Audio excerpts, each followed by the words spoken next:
We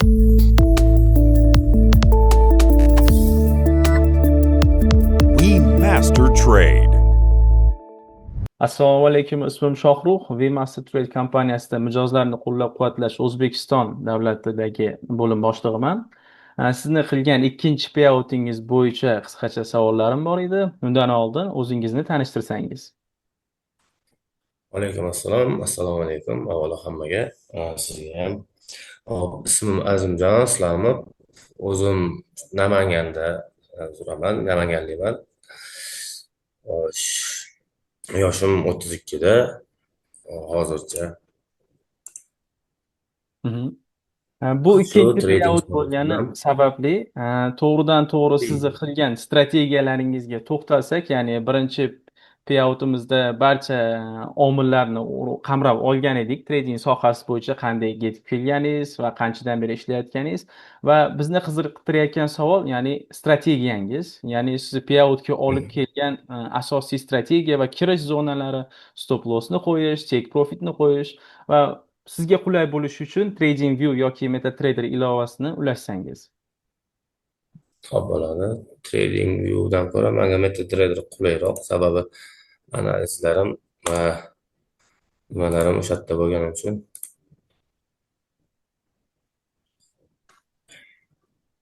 Adashmasam ko'rindi deb o'ylayman. Xohlasa Ko'rindi. Sizga taqdim qilgan savdolarimiz bo'yicha, ya'ni sizga aynan juda katta foyda olib kelgan payoutingizni asosiy qismini qamrab olgan savdolaringizni analiz qilib bersangiz. bo'ladi. Xo'sh, birinchisidan boshlaydigan bo'lsak, kattarog'i adashmasam yevro dollar yena parasi deydi. Hozir bir o'tman bu yoqda.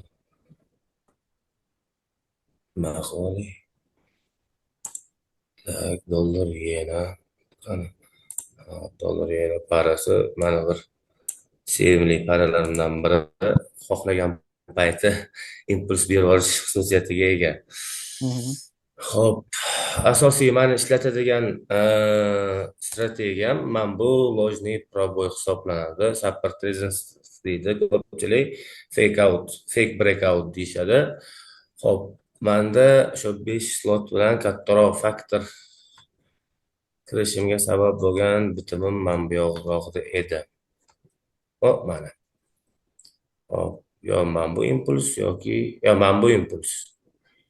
Sababi mana bu tepadagi narxga 157.5 ga narxni berishmagan edi o'sha paytda. Xo'p, endi bitimga kirishga keladigan bo'lsak, oddiy holat, mana bu support resistance hisobida ishlataman ko'proq ложный пробой. Ya'niki yaqinlashtirib ko'rsatdik. Mana bu har bir chiziq tortib olgan 4 soat hisob ichiga qamrab oladi. Misol, o'sha sham maydalanib kelgandan keyin odatda yo'nalish bo'yicha tashlab yuborardi. Yenani xarakteri shunaqa, mana bu kelgan narsa qisqa korreksiya va mana bu yoqda o'sha shamlarimiz maydalanishni boshlab o'zini hosil qilib qo'ydi. Mana bu bitta sham proboy qilib fake out qilgan. Mana bu yoqdan kirganman keyin retestidan. Demak, ko'pchilik bu holatda buyga kirishadi. Proboy qiladi, demak buy bo'ladi va buy bo'ladi. Proboy bo'ldi, lekin tana bilan o'tib sразу qaytib kirib olganiga men o'sha nima qo'ydim, lotimni kattaligini sababi stop o'ta minimum bergan. Sababi bundan bu yog'iga stop qo'yish olib ketadi baribir, qancha bo'lsa ham proboy bo'lsa baribir olib ketadi, stop urib ketadi. Minimum bo'lgan. O'zi asosiy target mana bu ko'rayotgan bo'lsangiz pastdagi chiziqda bo'lgan, lekin kunlik konsessiya rul oshib ketmasligini hisobiga men bu atroflarda kunlik planimda yopganman. Va ushbu savdodan qancha foyda qilgansiz? Adashmasam o'sha kuni $500 minus qaysidir parada minus olganman. $2500 foyda olganman shundan. Impulsda. Juda ham zo'r. Keyingi savdolar-chi? Keyingi savdoyimiz funt dollar, yevro dollarlar bor edi. Hop, funt dollarda xo'sh. Ha, men bu ham juda yoqimli strategiyamdan biri. Man xuddi tashlab berilgan narsa, man bundan bo'lgan flat zona. Man buni olib turay, yaxshi ko'rinadi. Mhm. Tak, buni olamiz. Mana. H1 holatida man bu joyda pastda o'sha 2 kundan beri narx qisilib qolgan man bu yoqda. Man bu yoqda qisilib qolgan. Bu yoqda birinchi man bu joydan bu yoqgacha nima bor edi? Pastdan kutyotgandim. Pastdan kelmadida bu M15 ga o'tadigan bo'lsak, topib olaylik mana M15 da juda yaxshi breakout qilgan, M5 da retestga kelib bergan edi. Buzib o'tdi, qaytib o'tishdan men bu yerdan buy kirganman. Take profit masalasiga keladigan stop loss minimum men buni maksimumga qo'yaman.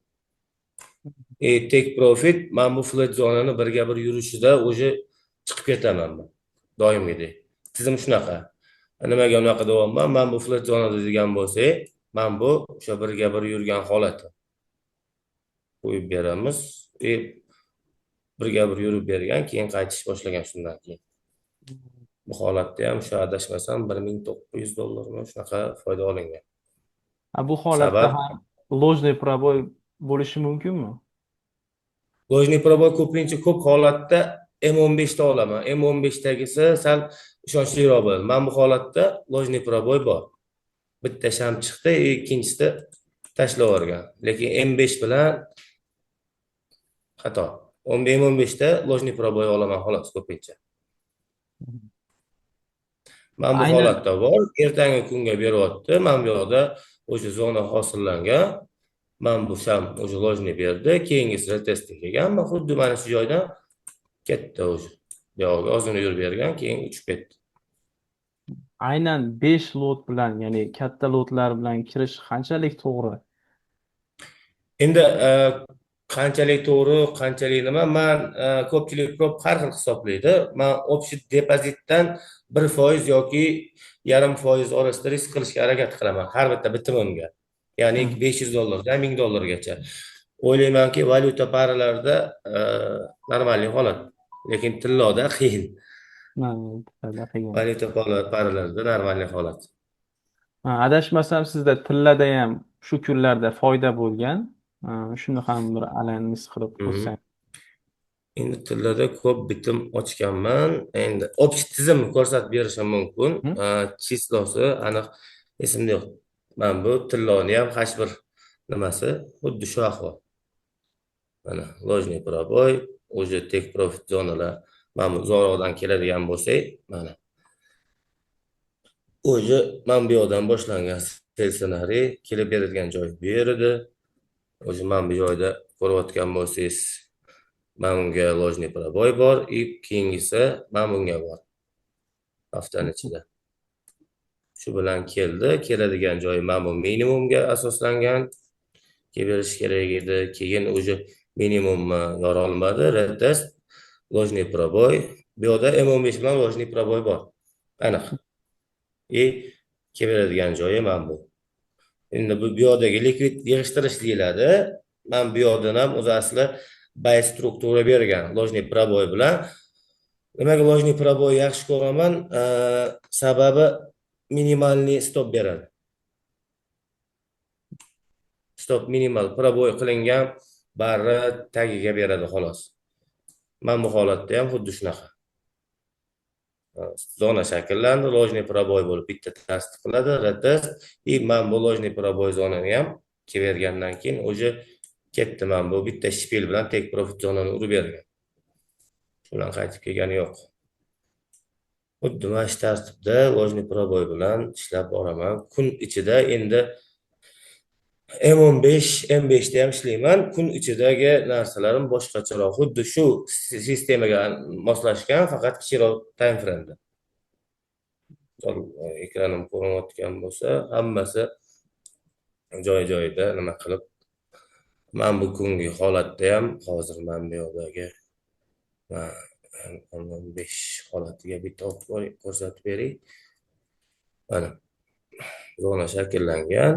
O'sha ложный пробой ketdi. Men bu holatda NFP kuni ham hamma o'sha buy kutyotdi. Men ssenariy ushlaganman bu yoqda. Sababi, yaqinlashtirib ko'rsataman.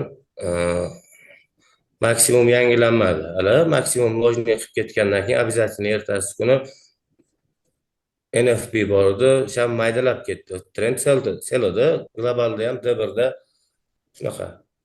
Man bu narsada lojniy proboy bergandan keyin bitta ko'k, bitta qizil, mana bu yoqdan sal o'zi ketdi. Shundan keyin qaytgani yo'q. Man bu kechagi holatda ham, kechagi, bugungi holatlar ham xuddi shunga asoslangan. Mana bu yoqda kelayotgan o'zi shakllanib qolgan daraja, undan keyingisi yordamchi daraja qilib olganman. Bunga lojniy proboy bergan. Man bu yoqqa bitta shpil qilib, bizda liquid sweep deydi. Ko'p ICTchilarda. Stoplarni urgandan keyin bu yoqdan kirish mumkin edi, o'zi ruxsat bergan. Aynan o'sha juma kungi holatda ICTchilar ham, SNRchilar ham yangilik kunida bayk tushgandi. Demak, siz 60% treyderga qarshi yurgansiz, deyarli 70% treyderga qarshi 70% odamga shunaqa. Juda ham zo'r. 70%. Va yana boshqa qaysi strategiyalardan foydalanasiz? Основной hozircha aktual foydalanadiganim shu. Endi bunga yordamchi trendlini ishlatishim mumkin. Ular strategiya emas. Sababi pattern yoki nimalarda stop maksimal kattalashib ketadi. Ular H1dan pastida ishlata olmaganman. Qiyin. Endi bu narsani ham o'sha har 4 soatga bo'lib ishlatish qoidasi bor. Endi bu o'zimning mehnatim ozgina. Tushunarli. Bu kasbiy sir deb ataladi. Lekin nimasiga keladigan bo'lsak, asosi breakout emas, face breakout deydim, yolg'on buzilish. Shu bilan ishlayman. Juda ham yaxshi. MetaTrader ilovasini yopishingiz mumkin. Keyingi savollarim ozgincha psixologiyaga to'xtalib o'tamiz.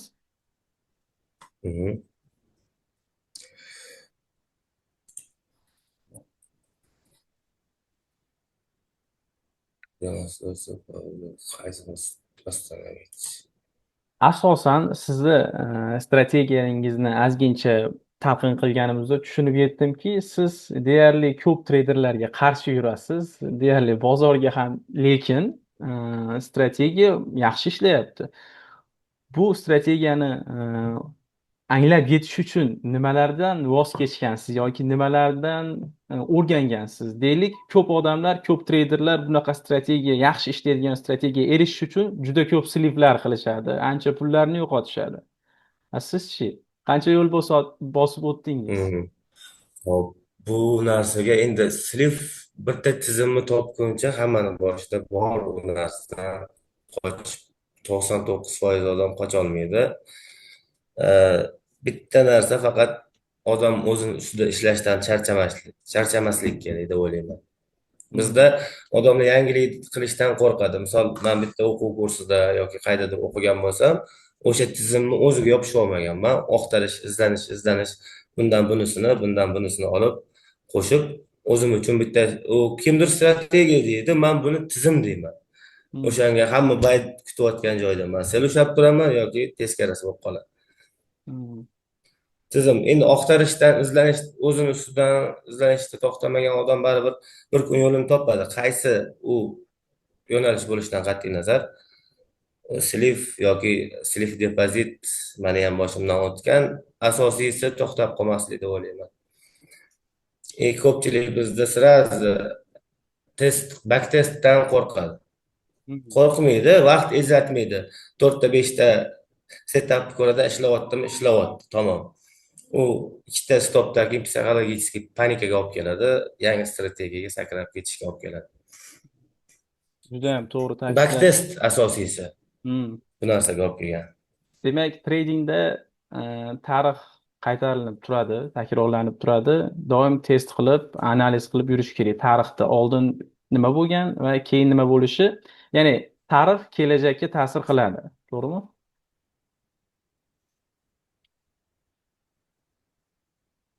Albatta. Quyidagi savol. Tarix. Misol, texnik analiz turi baribir olib qochasizmi yo'qmi, tarixga taqaladi-da. tarixga taqalib, texnik analiz turi baribir tarixda analiz qilishdan boshlanadi-da, boshqa narsa emas-da baribir. Shuning uchun baribir mayli, ovozingiz kelmayapti. Eshitilyaptimi?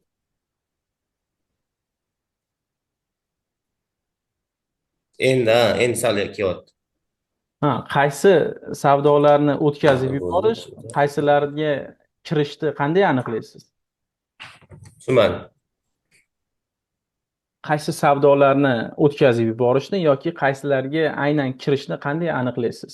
Faqat analiz bilanmi yoki dunyoviy, misol hozir zamon notinch, shu yangiliklarga ham e'tibor qaratib turasizmi?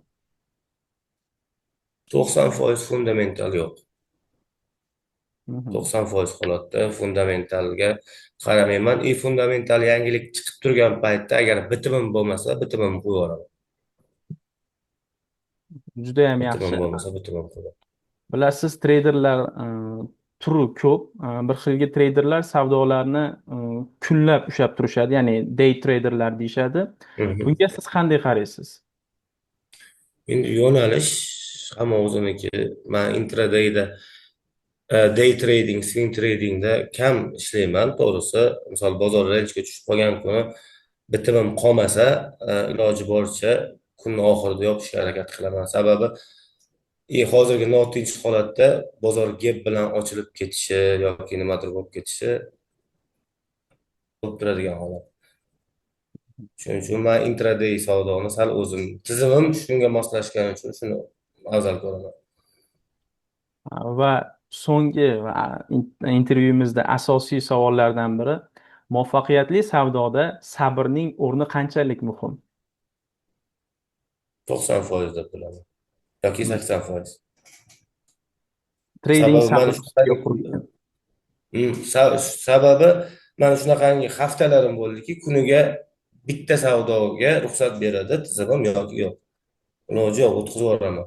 O'sha narsani zerikishdan yoki bir narsadan bitim ochadigan bo'lsam, albatta stop loss 95% holatda garantiya. Demak, savdoga kirmagan kunlaringiz ham bo'lar ekanda. Bo'ladi. Juda ham yaxshi. Keling endi VMaster Trade platformasi bo'yicha umumiy tajribangiz va fikringizni bilsak, o'zi qoniqtiryaptimi VMaster Trade? Qoniqtiryapti, Xudoga shukr. U misol har tomonlama menga yoqqan disiplina, misol ishlash tomonlama, nima deydi, men bu yangiliklarga cheklov yo'qligi ham menga juda ma'qul tushgan boshidan o'zi. Misol o'zi asli yangilikda ishlamayman, bitimim bor, 1 soat yoki 2 soat oldin ochdim. Ba'zi joyda take profit hisoblamaymiz yoki boshqa degan narsa borda. VMaster Trade'da u narsa yo'q. Menki o'zimizda o'qishda o'qigan gruppadoshlarimiz bo'lgan taqdirda ham hammalariga tavsiya qilib kelayotganman, sabab ma'qul bo'lgani uchun. Mijozlarni qo'llab-quvvatlash tizimi bizda mavjud va siz buni 10 balli shkalada qanchalik darajada baholaysiz? Qo'llab-quvvatlash hozirda 10 ball hisobladim. Ortiqcha muammo bo'lmadi. Bergan savollarimga vaqtida va juda tez olaman savol-javobini. Va VMaster Trade'ni boshqa treyderlarga tavsiya qilasiz, shundaymi? Albatta tavsiya qilaman. Nima so'raganlar ham bor. U hozirgacha tavsiya qilib kelyapmiz. Bu yog'iga ham Xudo xolasa